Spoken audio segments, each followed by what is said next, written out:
It's 11:26 p.m., and the air outside tastes like metal.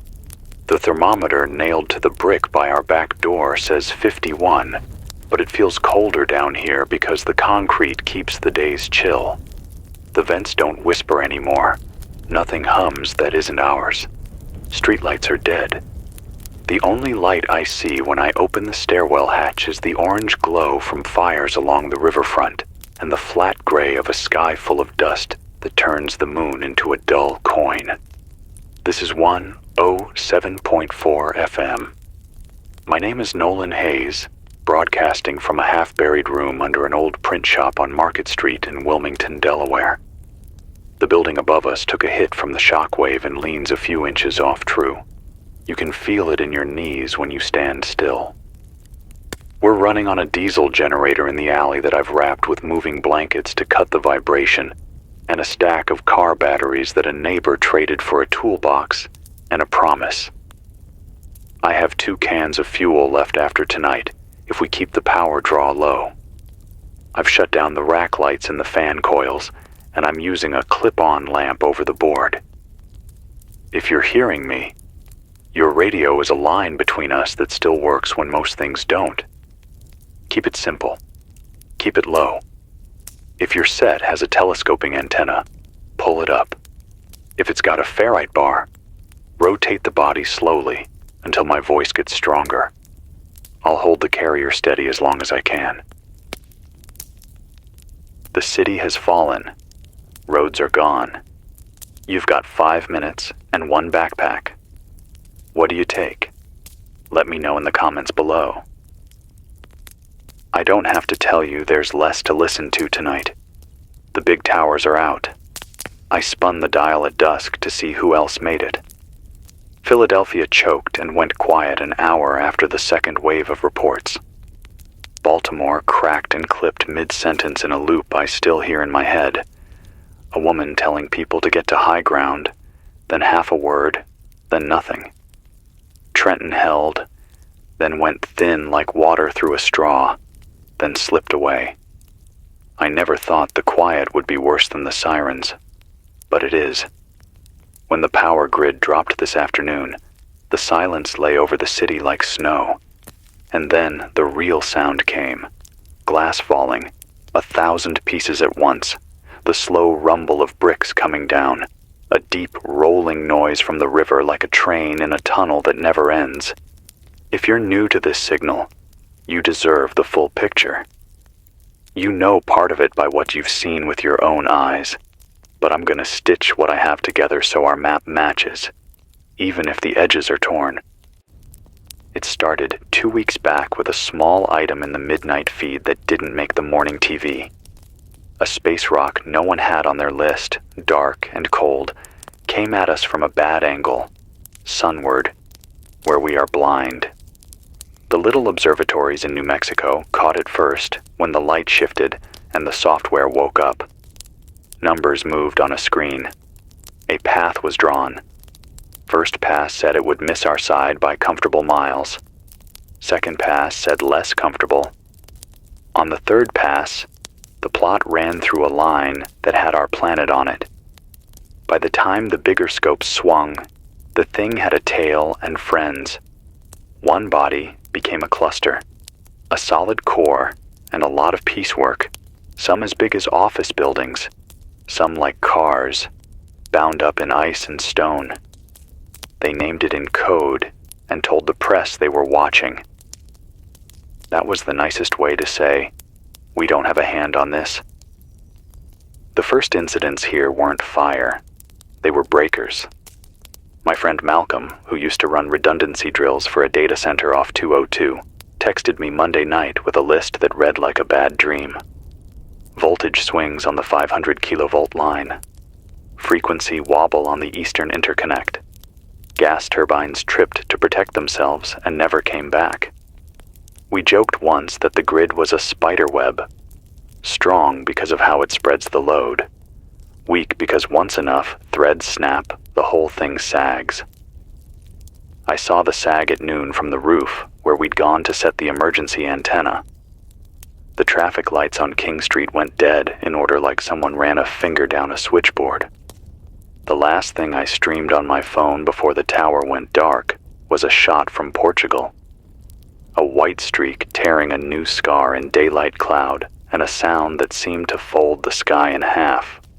We didn't hear that sound here, not then. We got our own later.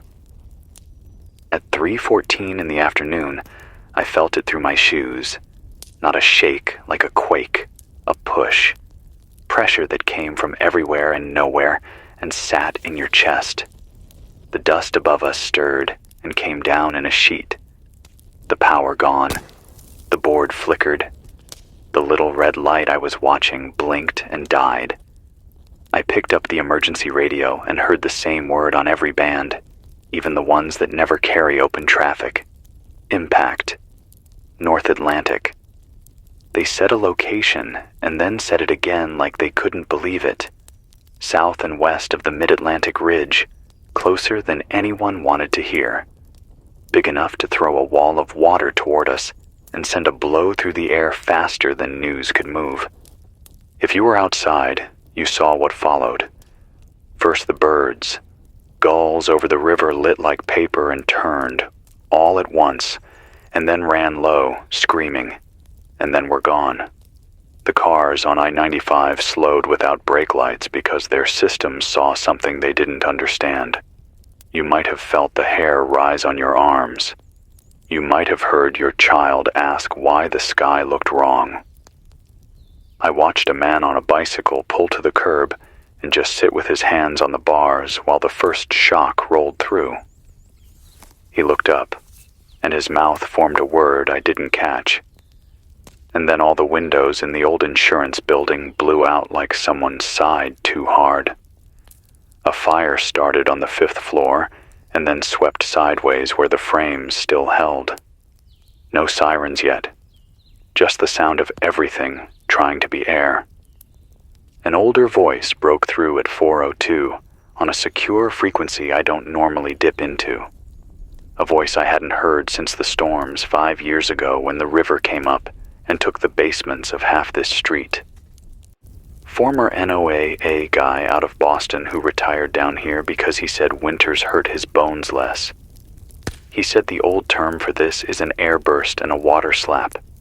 He said fragments hit the ocean first and turned it to steam, and the big one followed and made a bowl where no bowl belonged, and then filled it. He said to expect 3 waves if you're near the coast, and the Delaware Bay would stack them like plates. He said to watch the tide lines in your head, add whatever seems too much, and then add a little more. He said the bay acts like a funnel. He said things no one wants to say out loud, and then he was gone because the repeater he was on failed like the rest. By 5, the first wave reached the marshes and went quiet because the reeds swallowed the sound, and then it showed itself where no one thought to look. Tugboats in their slips rising and pulling and snapping lines, dock piles groaning, a watchboat on its side like a toy in a tub. Some of you in low places made it to steps and ladders and rooftops. Some of you went inland. The city pulled its shoulders up and let the water knock at its knees, and then fall back with a greasy line of trash and fish where grass used to be. That wasn't the worst of it here. Not in this hour. The worst was the panic that comes when you can't tell what is past and what is on the way. The phones weren't just out. They were blind. The towers lost sync and began to lie. Your maps showed your blue dot on a highway you weren't near. Your calls went through to a voice that was not the person you dialed and then cut. If you tried to start anything with a chip from the last 10 years, you learned what a friend in the Guard told me later tonight. There's a difference between hardening paper and hardening the guts of a thing. He said some of their engines coughed and came back, and some froze with every light on because a little part of the sky, charged and angry, came down and touched their harnesses. He said they can fix some of it with a coil and a prayer, and some of it is only good for parts now. I have the names of people who put eyes on what matters, not callers. Most of our lines are dead, and I've turned the one live one into a quiet loop so it doesn't draw more power. These are notes I wrote as I ran between the board and the stairwell to check fuel and listen for the change in the wind that means another surge. Maria, on 4th and Shipley, said the grocery locked its doors at 3, and men tried to kick them in at 3:05 and then stopped because the owner came out with a meat hook and looked like he meant it. She wasn't proud of the cheer she felt in her throat when they backed away. Darius, who drives a wrecker, pulled a bus off a Jersey barrier by feel because the power steering died, and the driver had his hands broken, and there were kids under the seats too scared to cry. He told me he smelled something sweet and sharp like antifreeze, and I told him that's what he smelled, and to wash his hands and not touch his face, and to drink water.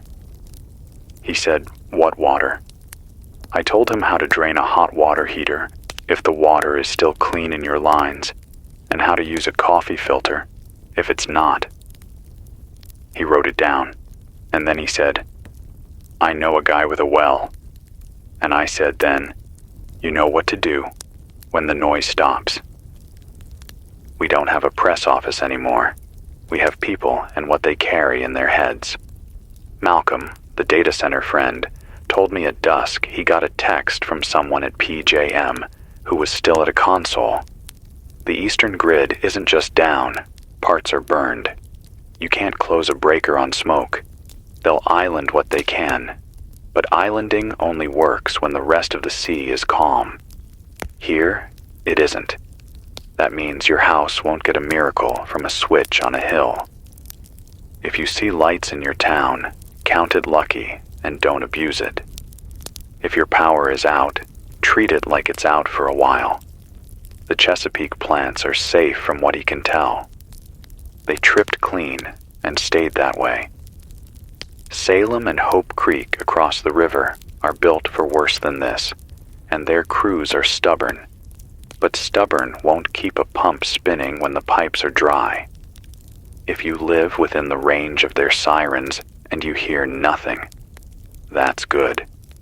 If you hear one of those old horns spin up and your rib cage turns to ice, do what the card says even now. Get inside, shut the doors, turn off the vents. But so far there is no plume. That's one thing we do not have to carry tonight. Here's what else I know from voices that cut in and out like waves. A retired Air Force tech now working at Newcastle Airport counted 3 birds take off and go south ahead of the first shock. He says the runway buckled in one spot and they painted a big white X with truck paint to mark it dead. He says the tower is a box of dark glass. He says the guard put up a tent they call a TOC in the parking lot of the old museum, and they are trying to stage fuel and first aid there. But the trucks are coming slow because 495 is a mess of stalled cars that no one can move without tools. He says if you need help, you should walk toward the sound of generators in daylight and hold your hands up when you get close. He says they don't have time, and they do have hearts, and they will still triage like always, because that's how people who trained for fire treat fire, even on a new scale. People ask the same questions, and I repeat the answers, because repetition is how we turn fear into tasks. Is there more coming? Yes, but not the same. The big body is done with us. It has made its change and left its heat in the water where no one can see, and that heat will make weather that walks with a limp for weeks. The dust will dim us by day and hold our heat by night. Your morning will look like late afternoon. Your evening will look like the world before a storm for a while. Will there be more pieces? Yes, smaller, spread out, burning up or landing in places we will hear about if anyone still tells stories over distance. Do we have to leave? Only if the water keeps rising where you sleep, or the buildings near you lean like teeth ready to fall, or if your neighborhood has turned into a thing you don't recognize when the sun goes down. If you have to move, move when it's light. Move with your head up. Move with a plan and a second plan. Take water, more than you think. Take calories that don't need a flame. Take socks, a real knife, a real map, a radio that doesn't ask a tower for a favor. Don't take what you can't eat or use or trade. Lock your door because it helps your mind even if it doesn't stop a man with a crowbar. Tell your neighbor where you're going. Leave a note that says the same. Hope is a map. Leave yours behind for someone else to read if they need to. I promise to keep this human and not become a list of facts, so I'll tell you where my hands shook today and where they steadied. I shook when I stepped out at sunset to check the fuel and saw the Christiana run backward for a breath like someone pressed a thumb on a spring. It made a sound like throat singing when it turned.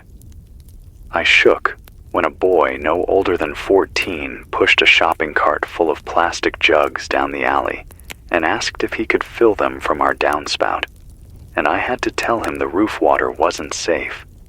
And I tore the paper off the emergency binder and drew him a picture of a 2-bucket filter with gravel and sand and charcoal, and felt like a teacher with chalk dust on my sleeve in a class no one asked for. My hand steadied when an old man I'd seen 100 times from the studio window, the one who feeds the pigeons at Rodney Square, put his hat on the boy's head and said, "Show me." And the two of them walked toward a burned-out townhouse where the gutters still held water like a trough. I need to give you the word from a voice I trust about what this was and why we didn't see it sooner. Not to blame, but to frame. My friend Lila used to teach middle school science before she got a job on the university outreach team. She's been sleeping in her office for 3 days because she said kids would hear better if she stood behind a desk. She said, "Think of space like an ocean we sail with poor charts and a sextant that sometimes lies. We are good at spotting what shines and bad at spotting what throws no light. We build bigger glass and better code, and still, some things come from angles that make them invisible until they are not." She said we should have been ready with more than sermons about risk. She said, "Planning for the day nothing works is not fear, it is love." I wrote that down and underlined it. Planning for the day nothing works is not fear, it is love. If you need to hear that twice, I'll keep saying it between the other things. We're going to talk about how to live in this pause. That's what this is if we make it one. A pause before we build the next shape of how we do things. Your fridge is a box of time. Don't open it unless you mean it. Eat the soft things first, then the hard things. If you have a gas stove without electric start, a match still works. But open a window, and don't be a hero, and don't fall asleep with a flame. If you have neighbors with a grill and you have meat thawing, go outside in daylight and cook together and share and keep a careful eye on the smoke. Put a pot on the grill beside your food and boil water while the fire is going. 2 birds, 1 stone. If you don't have a grill, put a pot over a line of tea lights in a bread tin and a rack made from a cooling tray. It's slow. It still makes clean water. Keep the little flames away from curtains. Put a pan under a candle if your house is old like most of the houses here. Check on the old woman who lives alone. Check on the man who keeps to himself. You know who I mean. Use names when you knock. Say who you are. People startle easy when the world is loud. They startle easier when it is quiet. I've been asked if there will be help from far away. There will, but not as fast as you want and not in the shapes you expected. Roads south have low spots that swallowed cars, and roads north have bridges that look fine until you walk to the center and see the hairline crack that runs like a river in stone. The big birds that carry food and bandages don't like crosswinds that shift because the upper air over the ocean is hot and wrong. They will fly anyway, because that's what people do. But if help doesn't come, or comes to a place you are not, you still have this: your hands, your head, the people on your block, and the simple plans we all should have had taped inside our pantry doors. If your plan is in your head now, say it out loud, even if you're alone. It makes it real. I don't want to talk about the worst things, but I have to, and I'll do it straight. You will see some people move through this night like sharks move through water, looking for something that isn't theirs, thinking they can take it because no one will stop them. Some of those people were always like that, and the dark just shows it. Some are scared and hungry and don't know where to put their hands. Your job is to make your home look like it isn't worth the trouble. Light is a flag. Keep it low and soft if you have it. Noise is a flag. Keep your voice down. Don't post signs that sound like a dare. Don't wave things you don't know how to use. If you must stand your ground, stand it with neighbors, and stand it by being seen in daylight and heard at night only by the people you trust. A small bell on a string by your back door is an old trick and still works. A bottle on a windowsill with marbles in it that clink when the glass moves is the same. Now I need to talk about radio for a minute, since that's what ties us. If you have a little hand crank or a pocket set, cherish it. Turn it on only when you need to. I will try to hold to this time each night, top of the hour until the quarter, then again at the half if fuel allows. I'm on 107.4 FM and bleeding a bit onto either side because the filter caps on this old rig are tired, so if you lose me on the exact number, hunt a little. If the generator coughs, I'll switch to battery and drop the power, and my voice will come through thinner. That's not you. That's me. In daylight, you'll hear more stations because the dust is bouncing signals in strange ways. At night, the dirt in the sky makes a lid and the faraway ones fade. If you can, string a wire, a cheap one, a coat hanger even. Touch it to the screw by the word "ant." If you need to reach me, don't shout on the open band. Write a note and tack it to the plywood by the alley door with a thumbtack. I'll leave there. Sign it with a first name and a street. Don't put more than that. If you're outside this city, I'm going to start reading short notes from people at the end of each segment, so your street knows your street isn't alone. There are a few city blocks where the water stood and then left, and now the ground smells like rotten eggs. That's gas from the sewers. Don't smoke there. Not that anyone should be smoking tonight, unless it keeps your hands from shaking. If you smell sweet near a car or a pickup, that's coolant. It isn't a drink, even if your throat is dry. If your faucet coughs and then runs brown, let it run. If you have the pressure for a minute, then fill what you can when it clears, then shut it off and tape the handle so your tired brain doesn't waste what you caught. If you have bleach, add 2 drops per quart, 8 drops per gallon. Stir. Wait 30 minutes. And taste. If it tastes a little like a swimming pool, that's better than the other things it can taste like. If you have iodine tablets from a hiking kit, read the label and don't guess. More isn't better. I said I'd give you a picture of the larger thing without making your head swim, so here's the shape in plain words. A comet came in crooked and fast and broke into parts. The biggest part hit the ocean in a place that lets the water come for us quick. The blow made the air buck and the water lift. The shock ran through the electric bones of our side of the country and took out long lines and big brains and little chips. Some of that damage will heal by itself when people in boots and gloves walk the lines and flip switches in the right order. Some won't. The dust in the sky will change our days for a while. The seafront will have new shapes tomorrow when the sun crawls up. The men and women who learned how to keep nukes cool and coal piles dry and gas flares honest are already up to their elbows in grease. The rest of us will keep the small lights on and keep the pots clean and keep the kids calm and keep the old stories near. I can feel the generator change pitch, which means it's time to step out and top it up or let it idle and save the fuel. My hands smell like diesel and metal, and a little like fear, and a little like resolve. Before I go upstairs for a minute, I want to leave you with names, because names are anchors. Mrs. Kelly on 3rd took cold lasagna out of a dead fridge and fed 6 people on her stoop and made them laugh by telling a story about her husband's terrible singing. Ramon on Walnut took the time to chalk a map of clean wells on the sidewalk.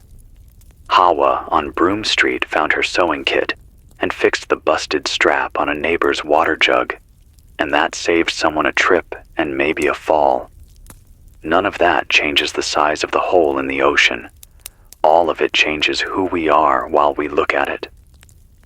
I'll be back in a few minutes if the fuel and the air agree with me. If you pray, that's your business. If you don't, that's fine too. Either way, keep your head up.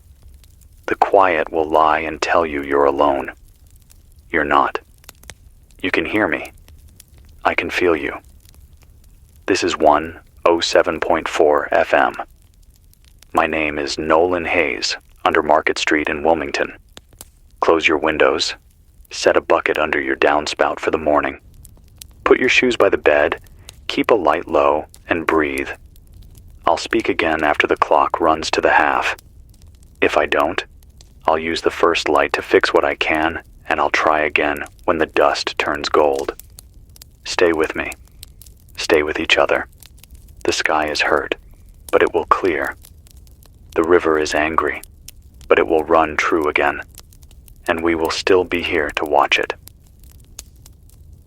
It's just past midnight now, and the air outside has the stillness of a lid pressed down over a boiling pot. The fires that glowed orange along the waterfront earlier have burned lower, but the smoke sits heavy between the buildings, moving in no clear direction, clinging to brick and skin. The sky isn't dark in the way nights used to be dark. It's a strange, bruised gray, thick with the dust still settling from the impact. I can't see stars, can't see the moon, only a dim haze that hides what's above us. This is 107.4 FM, still running on the hum of our generator, though I can hear it straining more than before. My name is Nolan Hayes, and if my voice sounds rough, it's because the dust grinds in your throat until every word feels like sandpaper. The streets are unrecognizable.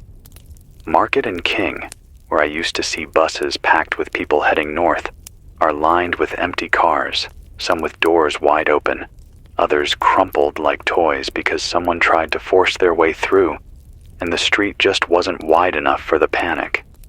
The stoplights are out. The storefronts are dark. Some windows glow faintly with candlelight. Others are boarded already, and a few have words scrawled in paint. Keep out. No water. Help us. I stood in the stairwell earlier and listened. No horns, no engines, no steady sound of a city alive. Just occasional voices shouting, then silence. And somewhere far off, a single siren that never came closer, never passed, just died in the distance. I know some of you are wondering why it feels so much colder tonight. It's not just you.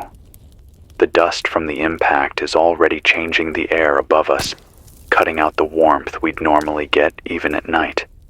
This is what the scientists warned about in their brief statements before everything went dark. dust high in the atmosphere reflecting sunlight away, throwing the balance off.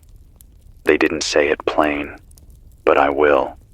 The days will look shorter now, the nights will feel longer, and crops will suffer first. If you live in a place where you've still got jars in the cellar, keep them close. If you have neighbors, talk about pooling what you've got. Because when the trucks stop rolling, the shelves don't fill themselves. I've heard fragments from people who still have battery radios near the coast. Lewis reported water waist-high in places that never flooded before. Cape May said the boardwalk is gone, torn up and carried inland. Pieces scattered across town like driftwood. One man in Rehoboth told a friend of mine he watched a house lift whole and slide 100 feet before it broke apart. They said 3 waves came, just like the old NOAA man warned. Smaller each time, but enough to take what was left standing after the first. And the strangest detail, when the water finally pulled back, it left fish in places fish don't belong. On rooftops, in churchyards, even stuck in the branches of trees. That's how far the ocean reached. We keep asking the same question. What's next? I don't have clear answers, but I can tell you what I've pieced together. The government frequencies, the ones I can still catch, don't talk like officials anymore. They talk like soldiers who've lost their commanders. Short bursts, coordinates, warnings. One said the words, secondary cluster. Another said, debris rain. If that means what I think it means, smaller pieces of the comet are still coming, burning through the upper air, some harmless, some not. If you see streaks in the sky tonight or tomorrow, don't assume it's over. Don't stand in the open to watch. If it falls close, get low, get away from glass. The shock isn't just in the sound, it's in the push of air that hits you harder than a fist. That's what breaks windows and ribs alike. I'll tell you the truth about fear tonight, because it's better to face it than let it eat you quiet. I was scared when the first blast came. Yes. But I was more scared an hour later when the lights never came back on and the silence grew thicker. I was scared when I realized my phone was just a dead brick now, every number I once counted on gone with it. But I steadied myself when I remembered the radio still worked. It doesn't care about satellites. It doesn't care about towers blinking in the dark. It's wire and signal, and it's stubborn. And if you're hearing me, then you know we still have a way to tie knots between us across the dark. That's what steadies me now. There's an old man named Javier, 3 blocks east, and I'm going to say his name, because names matter. He came by at dusk, carrying 2 car batteries balanced on a hand truck. He said he didn't need them anymore, because his wife had passed in the afternoon, and he had no reason to keep the lights on in their apartment.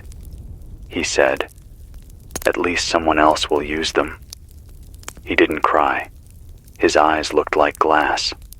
I took the batteries, and when I tried to thank him, he just nodded once and walked away down the alley until the smoke swallowed him.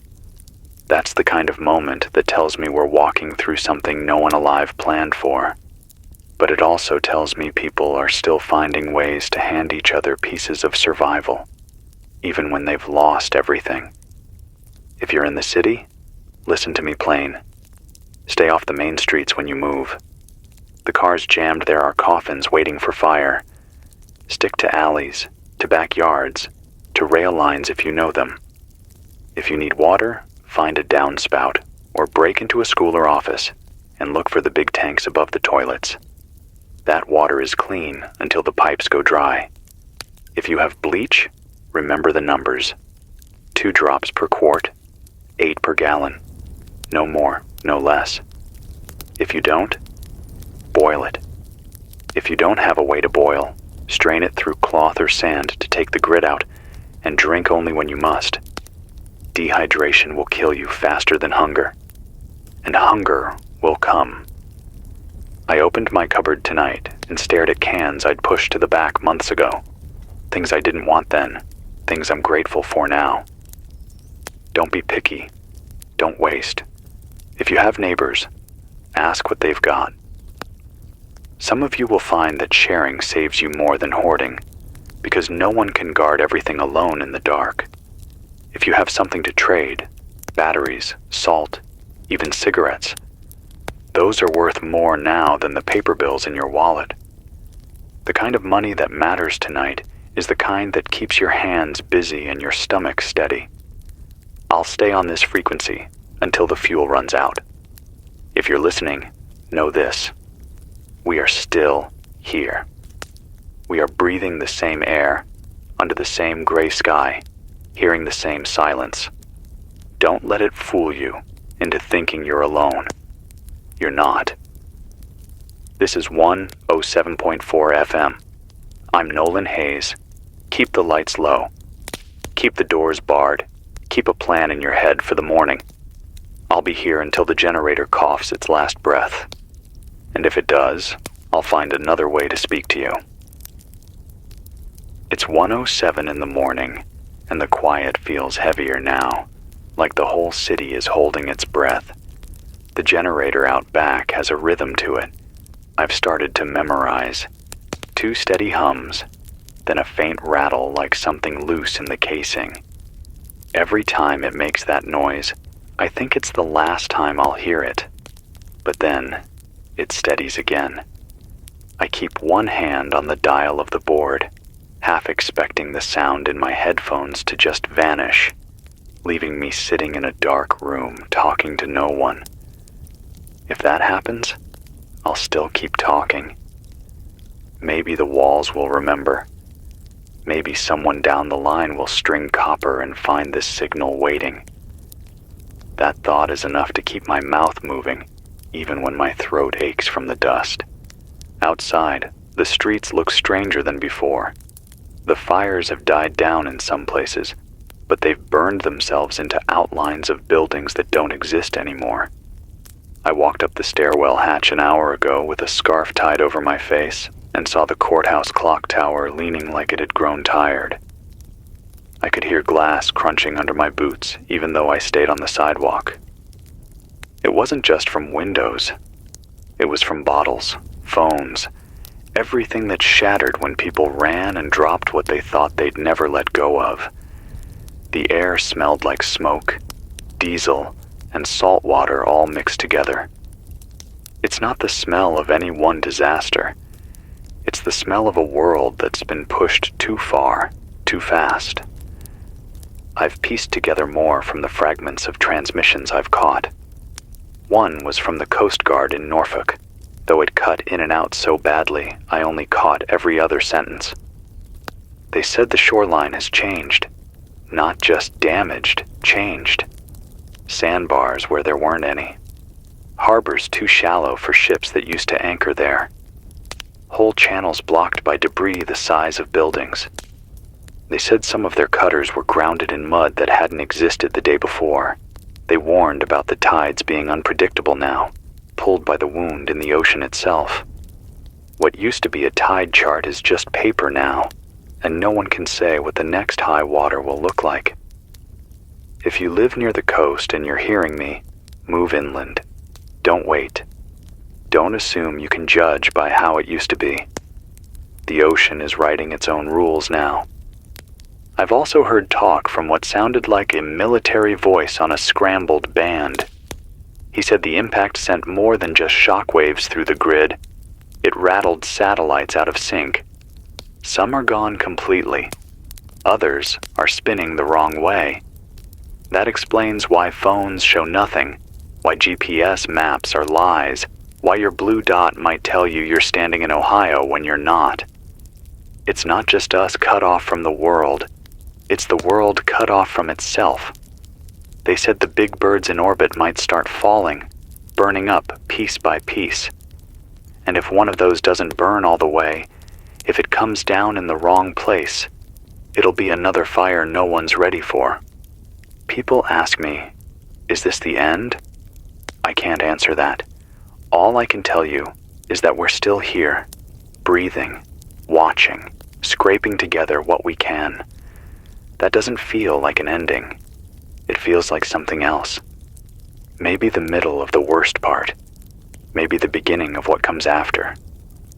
I can't see that far yet. I can only see as far as the glow of my lamp, the shape of the dial, the outline of my hands. But sometimes that's enough. One step. 1 hour. One night. I think about what we had just 3 days ago. A city alive with light. The sound of traffic outside the studio. The hum of phones buzzing with messages. The clatter of trains on the line. It's all gone now, but I remind myself, people built all of that once, out of nothing but their own hands and stubbornness. And people can build again, maybe not the same, maybe not as big, maybe slower, but real. For now, survival is the project. Clean water, warm food, safe places to sleep. If you can manage those, even for a night, you've already won more than the silence wants you to believe. I'll keep this signal steady as long as I can. If the generator quits, I'll switch to battery, even if it means my voice goes thin like it's coming through a tin can. If you're out there, hold on to this. You are not the only one awake. You are not the only one listening. This is 107.4 FM, and my name is Nolan Hayes. Keep your lights low, your water clean, your steps careful. The world above us has cracked, but down here, we are still alive, and that matters. It's 1:52 a.m., and the dust outside makes it feel like the world forgot how to breathe. The lamp on my desk is dimmer than it was an hour ago. Maybe because the battery is wearing thin. Maybe because the dust is just that thick, swallowing light before it can touch the walls. I stepped into the stairwell a few minutes ago, opened the hatch, and the air that came in was warm and sour, like a furnace with no vent. The kind of heat that doesn't belong in the middle of the night. I coughed into my sleeve until my ribs hurt, then shut the hatch tight again. If you're still above ground, cover your mouth. Wrap anything around your nose, cloth, a t-shirt, even the inside of your jacket if that's all you've got. This dust isn't just dirt. It's full of things that burned up in the sky and settled here.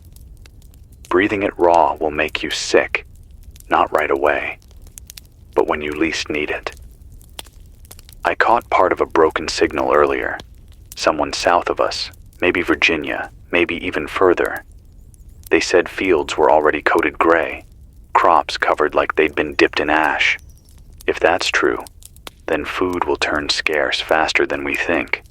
Farmers can't grow with no sun. Cattle won't graze on poisoned grass. If you've got seeds, keep them. If you've got canned food, ration it. And if you've got neighbors who don't, think hard before you hoard. Because no one can guard a pantry alone in times like this, but a street full of people watching out for each other. That's defense. Hunger is coming, yes, but so is the choice of how we face it. Alone, we'll starve. Together, maybe not. The city has changed in ways my eyes can't get used to.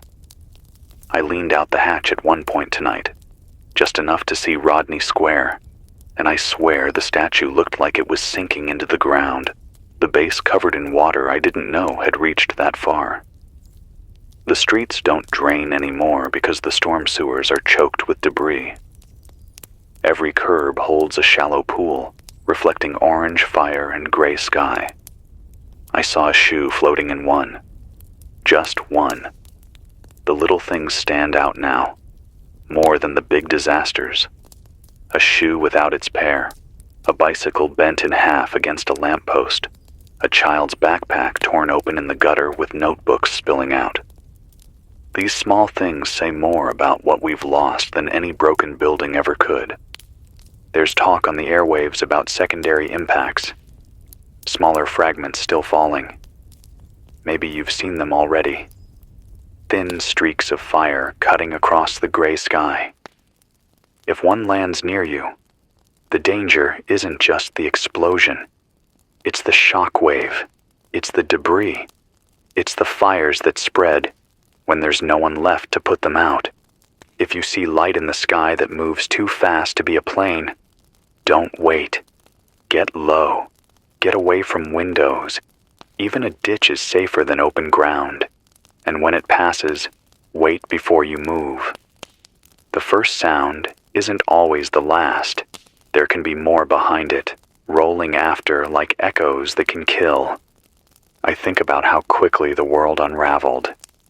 One moment, I was drinking coffee in the studio, scrolling through notes for the night's broadcast, annoyed about static on the line. The next, the world was stripped bare. Technology that felt unbreakable died in seconds. Satellites, grids, servers, all cut down by something we couldn't stop or even see coming. And now we're left with candles, water buckets, radios that run on winding a crank. Things we thought belonged in history books are the only things keeping us alive. It's humbling and terrifying, and maybe, in some twisted way, clarifying. We always thought we'd be saved by progress. Now we're learning to be saved by simplicity. I can't lie to you. Fear crawls through me in waves. Sometimes it's sharp, like a needle in the chest when I hear the generator sputter. Sometimes it's dull, like a weight in my stomach when I think about how long this dust will stay, how many crops will fail, how many people won't see another sunrise. But then there are moments, brief, fragile, when I feel something else. A steadiness. Like earlier tonight, when a woman on 6th lit a fire in a metal trash can and neighbors gathered, not fighting, not shouting, just warming their hands together. That sight gave me more fuel than any can of diesel ever could. Proof that we can still be human in the middle of this ruin. If you're listening, you need to know this. You are not powerless. You have hands. You have a mind. You have neighbors. Share what you know. Teach what you remember. Every bit of knowledge, how to boil water, how to mend clothes, how to keep food from spoiling, is worth more than gold tonight. Don't let silence convince you otherwise. This is 107.4 FM. My name is Nolan Hayes. I'll keep talking as long as the wires hold and the fuel lasts. And if you hear nothing but static one night, don't give up. Tune again the next.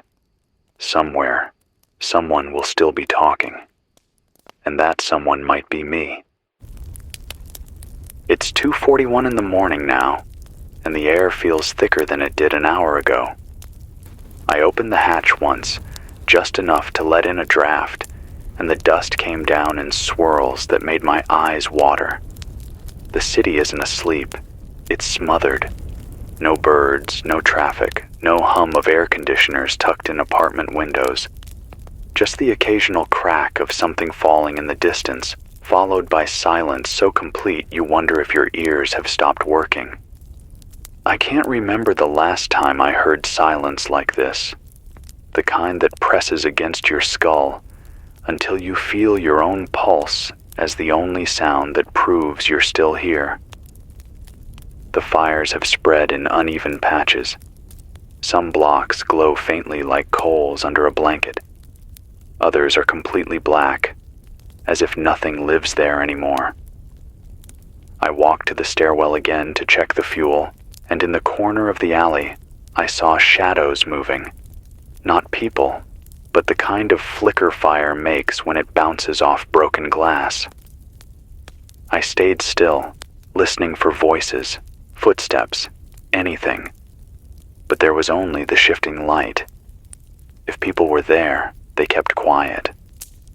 That tells me more than words could. Quiet can mean fear. Quiet can mean patience. And patience can be as dangerous as desperation. From the broken transmissions I've pieced together tonight, the coast is still being hit hardest. A fisherman's band out of Ocean City broke in with a shaky voice before cutting out. He said the inlet was gone, the docks ripped from their pilings, the water rushing backward like it was trying to escape itself. He said the air was full of fish scales that glittered like snow. That was the last I heard. Not a scream, not even static. Just gone. Like the sea finally took the radio with it. If you're inland, count yourself lucky. The waves will reach far less of you. But don't make the mistake of thinking luck is the same as safety. The rivers will rise too. The Christina is already high, and when I leaned out the hatch, I could hear the water pushing against stone like a fist against a locked door.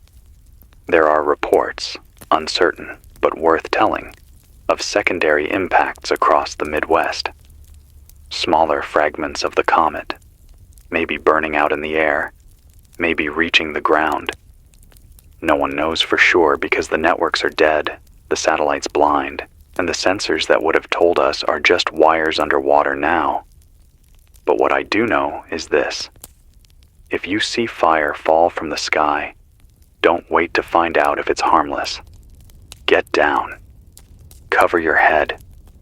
The shock of air can be as deadly as the rock itself. Some of the fragments don't explode. They burrow, and the fires they start can smolder unseen until wind turns them into walls of flame. Don't chase the light. Don't be curious. Curiosity is a luxury we can't afford anymore. I think about how quickly the people I know have turned into different versions of themselves. Malcolm, my friend from the data center, was always the cautious one. He'd check locks twice, carry spare batteries, write notes on sticky paper for things he didn't trust himself to remember. Tonight, when I saw him, his eyes were wild, his shirt torn, and he told me he'd smashed a car window just to pull out a half-empty case of bottled water. He laughed when he told me, not because it was funny, but because he couldn't believe he was the one who'd done it. That's what this world does now. It turns us into things we didn't expect. But I told him he shouldn't feel shame. Water is life now, and shame doesn't keep you alive. He nodded, but his hands kept shaking, even after he set the bottles down. If you're listening, remember this. Food will last days, but water will only last hours. Treat every drop like it's the last. Don't wash unless you must. Don't pour it out unless you're sure it's poison. If you live in a house with a water heater, know that it's a barrel waiting for you. Drain it slow. If you live near a stream, boil what you take, no matter how clean it looks. The dust falling through the air is laced with things we don't understand, and what you can't see is what hurts you most. If you have bleach, use it sparingly. If you don't, strain with cloth and boil longer than you think. The heat will save you if you give it time. I won't lie. Fatigue is crawling through me now, the kind that makes your bones ache and your head swim. My voice feels thick, like I'm pulling it through mud just to send it to you. But I keep talking, because the silence is worse. The silence is the real enemy. It whispers that you're the only one left, that no one else hears, that the world has shrunk to just your breath and your fear. Don't listen to it. If you hear me, you know it's lying. You're not alone. I'm here, and others are too, scattered across cities and towns and hills, tuning their dials, waiting for proof that humanity still has a voice. This is 107.4 FM. My name is Nolan Hayes, and as long as I have breath, I'll keep filling this silence. It's 3:28 in the morning, and I can't shake the feeling that the night itself has weight now, pressing down on the roof above me, seeping through the cracks in the brick. The lamp on the desk flickers whenever the generator hiccups, and in those moments I catch myself holding my breath, waiting for the dark to swallow everything. The room smells like oil and sweat, and there's a faint tang of smoke that comes and goes depending on which way the wind pushes through the city. I can't tell if the smell comes from a fire close by or 1 mile away. In this dust, distance doesn't matter anymore. Everything drifts until it touches you. I stepped into the stairwell again just after 3. The air outside was warm, almost humid, though the thermometer still said it was barely 50. Strange how heat clings in the wrong places now, how the ground feels cold but the wind feels hot, like the world's skin is upside down. I looked east, and I swear I saw the glow of the river pushing higher, as if the tide decided to keep coming instead of falling back. The old bridge is gone, or at least the parts I can see are. Its steel bones poke out of the water, like the ribs of some giant animal. The sound it makes when waves slam against it is sharp and hollow, like a bell rung off key. The last transmission I caught before static swallowed it said the word Norfolk 3 times. Nothing else. Just that, then gone. I don't know if it was a warning, a plea, or just someone repeating the name because it was the only word they had left.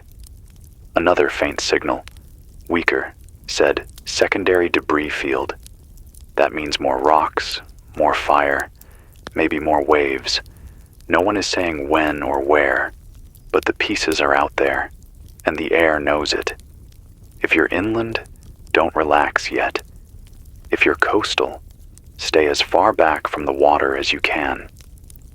The ocean doesn't care what the tide tables used to say. The ocean is rewriting everything.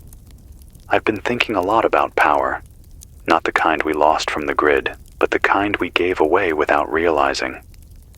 We lived with everything connected, everything dependent on satellites, servers, invisible systems we couldn't touch with our own hands. And now that they're gone, we see how fragile it all was. What still works? Radios like this one, flashlights that run on the simplest batteries, cans of food with metal lids you open with a hand crank, buckets, shovels, knives, rope. The things our grandparents kept in their basements, the things we mocked as outdated, they're the only things holding us up now. Progress left us naked when the sky tore open. I think about people I know, scattered around this city. Mrs. Kelly, who gave lasagna to strangers last night. Ramon, who chalked maps of wells on sidewalks. Javier, who carried batteries to me because he had nothing left to keep alive. These names matter. They remind me that even in ruin, people still choose to act with some kind of grace. But I also think about the darker stories I've heard in whispers. Windows smashed, stores emptied, fights over water bottles, someone stabbed for a can of soup. Fear makes people animals. Kindness makes them human. Which side wins depends on what we choose in the small hours like these. If you're listening now, I'll give you what I know about survival, plain and simple. Water first. Always water. Treat it before you drink it, even if it looks clear. 2 drops of bleach per quart, 8 per gallon. If you don't have bleach, boil it. And if you can't boil, strain it through cloth and let it settle. Food next. Eat what spoils first, milk, meat, bread. Then move to cans, then to dried goods. Don't waste fuel on cooking unless it makes something safe to eat. Light is a luxury. Don't burn candles all night. Save them for when you must move. If you have a radio, tune it sparingly. If you have batteries, save them. The grid is not coming back tomorrow. You are your own grid now. I won't pretend I'm not scared. My voice shakes sometimes, and my hands won't stay still when I pour water into the kettle. My eyes blur with fatigue, and my chest feels heavy, not just from the dust, but from the weight of everything I know we've lost. But then I hear the static break, just for a second, Like tonight when someone said Norfolk, and I realize someone else is still out there. Someone else is still fighting the silence, even if they don't know who's listening. That thought steadies me. That's why I keep talking. That's why I'll stay here until the generator dies or my voice gives out.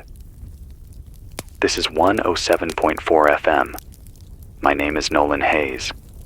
If you hear me, remember, you are not alone. Not in this night, not in this ruin, not in this silence. Keep your water clean, your lights low, your mind steady. The sky may be broken, but we are not yet. It's 4:12 a.m. now, and the air feels like it's grown heavier, like every breath I take is dragging something sharp into my lungs. The lamp on the desk is down to a faint glow, the kind that throws more shadow than light, and the generator's rattle is louder than before, almost like it's complaining each time it has to turn. I walked up the stairwell again a few minutes ago, cracked the hatch open just enough to look out, and the city was darker than I've ever seen it. No moon, no stars, not even the faint reflection of light bouncing off clouds, just black sky and broken silhouettes of buildings. The kind of dark that makes you feel smaller than you ever thought possible. I could hear the river before I could see it, a slow, grinding roar like stones dragged across steel. The Christina is swollen, higher than it should be, carrying pieces of houses, cars, branches, anything it tore loose. It doesn't sound like water anymore. It sounds alive, like something that wants to eat everything in its way. I stood there for a few minutes, just listening, and in that moment, I realized the city isn't ours anymore. It belongs to the river, to the fires, to the dust. We're just trying to hide inside its bones until morning comes, if morning even means anything anymore. There's been less and less on the radio bands tonight. Most of the voices I used to hear every hour are gone now. The Philadelphia station is dead. Baltimore hasn't spoken since before midnight. All I caught was a faint signal from somewhere inland, maybe Harrisburg, maybe further west. The voice was cracked and weak, and all I understood was, roads blocked, National Guard pulling back. Then silence. If that's true, then the highways are gone, choked with cars that don't run anymore, twisted bridges, maybe even fires still smoldering on the asphalt. If you're thinking of moving, don't count on the roads saving you. Travel light. Walk if you must, but only in daylight, and only if you have a clear destination. Night belongs to the dark now, not to us. I keep remembering what an old NOAA man said on a call before his repeater died, that the ocean will write new rules now. He was right. Tides don't make sense anymore. Wind doesn't make sense anymore. The maps in your head are lies. You can't trust what you thought you knew. The waves will come when they want, and the rivers will rise without warning. If you're near water, stay high. If you're inland, watch the sky. Fragments are still falling. I saw one earlier, a streak of fire tearing down through the gray, vanishing behind the skyline with a flash. No sound reached me, but I felt a push of air moments later that rattled the hatch against my shoulder. That's how close it was. They don't all burn up. Some land, some break apart. Each one a reminder that the sky still isn't finished with us. I won't lie. My body is wearing down. My voice feels hoarse. My hands ache. And there's a steady ringing in my ears from listening too long to static, hoping for words that never come. But I keep talking because silence is worse. Silence tells you no one's left. My voice, even if it's cracked and tired, is proof that someone is still here, still breathing, still fighting the dark. And if you're listening, then it means you are too. That's enough reason to keep going. This is 107.4 FM. My name is Nolan Hayes. The sky may be broken, the seas may have risen, but the fact that you hear me now means we're not finished. Keep your lights low, keep your water clean, and keep your mind steady. Dawn will come, even if it's hidden behind dust. And until then, we endure. It's 4:57 a.m., and the horizon hasn't lightened at all. Normally by now, there's some hint of dawn, a line of gray, a bruise of purple, something. But not tonight. The dust has smothered it, turned the sky into one unbroken ceiling of ash. It feels like morning has been stolen from us, as if the sun itself can't find its way through. The lamp here is flickering again, but I keep it on even though it eats at the batteries. The glow, however faint, reminds me that time still moves forward, even if the sky says otherwise. I walked back up the stairwell just now to stretch my legs, and I caught sight of the streets again. They look worse in this kind of false dark. Cars sit sideways at intersections, their doors hanging open like mouths mid-scream.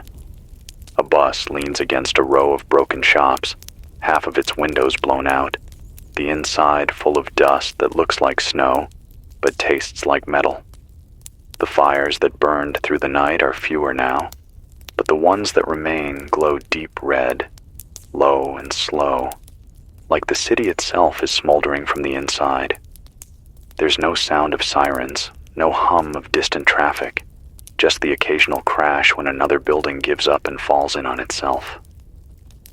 I keep thinking about the people who didn't make it to higher ground, the ones who trusted that the water wouldn't climb any higher. I imagine them in basements, in living rooms, watching the tide creep up their steps until it was too late. That thought sticks to me more than the fire, more than the dust. Because water doesn't roar like an explosion. It whispers its way into your home until you realize you're trapped. If you're hearing me from anywhere near the coast, please, move. Don't wait to see if the tide turns back. Don't gamble with the ocean. It doesn't care about our chances. The last fragments of transmission I picked up were scattered and weak.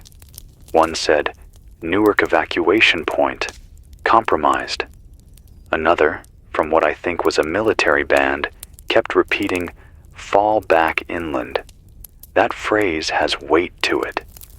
It means even the ones trained for disaster, the ones meant to hold the line, are giving up ground.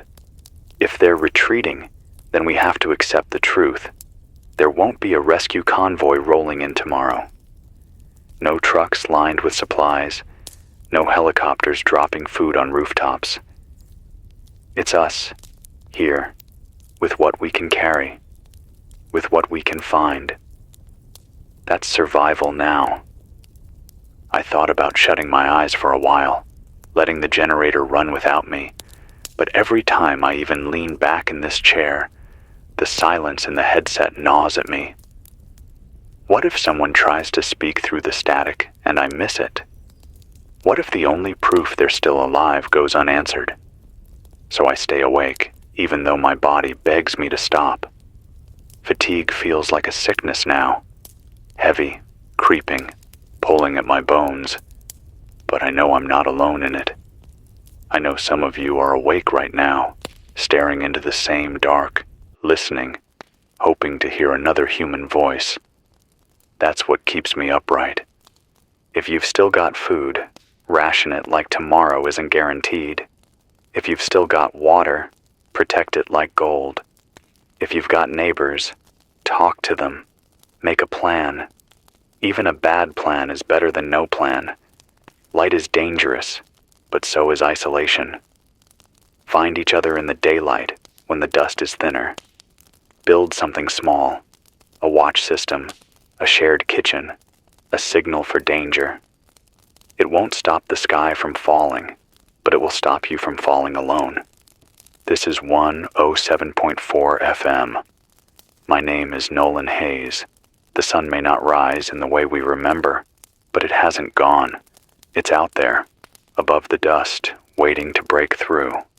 Hold on. Keep breathing. Keep fighting. If you can hear me, then you've already won the hardest battle. You're still alive. And that is enough.